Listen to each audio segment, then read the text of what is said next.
தேவையில்லாமல் ஒருவரை பற்றி நீங்கள் பரப்பும் வதந்திகளால் உங்களுக்கு ஏற்படும் விளைவு என்ன? இதை உணர்த்தும் விதமாக ஒரு குட்டி கதை. வாங்க கதைக்குள்ள போகலாம்.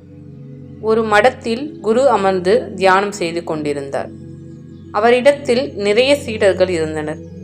அந்த கூட்டத்தில் ஒரு சீடன் மட்டும் தன் சக சீடர்கள் செய்யும் ஒரு சிறிய தவறுகளை பற்றி உள்ளதும் இல்லாததுமாய் வடிவமைத்து அதனை மற்றவர்களிடம் சொல்லும் பழக்கம் உடையவனாய் இருந்தான். சில காலங்களாக இவன் செய்யும் விஷயத்தை கவனித்த குரு அந்த சீடனை அழைத்து கண்டித்தார்.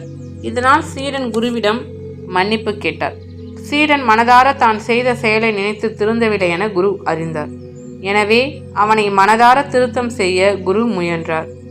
அவனிடம் ஒரு பஞ்சு மூட்டையை தங்கள் மடத்தின் அருகாமையில் உள்ள மைதானத்துக்கு சென்று இந்த பஞ்சுகளை சிறிது சிறிதாக பீத்து அதனை காற்றில் ஊதி பறக்க விட்டு வரும்படி சொன்னார். சீடன் குரு சொன்ன மாதிரியே அதனை சுலபமாக செய்து முடித்தான். பிறகு குருவை சந்தித்தான். குரு இப்பொழுது சீடனை பார்த்து, சரி, இப்போது போய் நீ பறக்கவிட்ட பஞ்சுகளை எல்லாம் சேகரித்து வா என்று கூறினார். சீடனோ குரு சொன்னதை கேட்டு திகைத்தான். என்னது, காற்றில் பறக்கவிட்ட பஞ்சுகளை மீண்டும் ஒன்றாக சேகரிப்பதா? மைதானத்தை விட்டு எவ்வளவு தூரம் சென்றிருக்குமோ, எங்கெல்லாம் சென்றிருக்குமோ, இதென்ன ஆகிற காரியமா என சீடன் குருவிடம் கேட்டார். குரு சீடனை பார்த்து, சில மணி நேரத்திற்கு முன் நீ பறக்கவிட்ட பஞ்சுகளை உன்னால் சேகரித்து திரும்ப கொண்டு வர முடியவில்லை.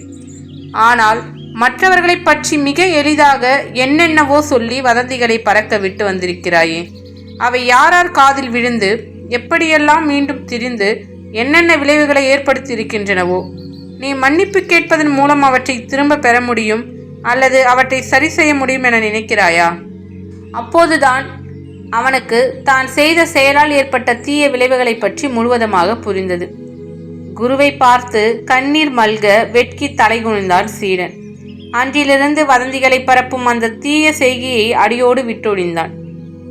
ஆமாம் என் அன்பு உறவுகளே, இனி யாராவது அடுத்தவர் பற்றி உங்களிடம் நல்லது அல்லாதவற்றை சொல்ல வந்தால் அதில் பெரிய ஆர்வம் காட்டாதீர்கள். மேலும் தீயவற்றை கேட்காதீர்கள், தீய செயலை செய்யாதீர்கள். நாம் விதைக்கும் ஒரு நல்ல விதை, அதாவது நல்ல எண்ணமே நாளை ஒரு நல்ல மரமாகும்.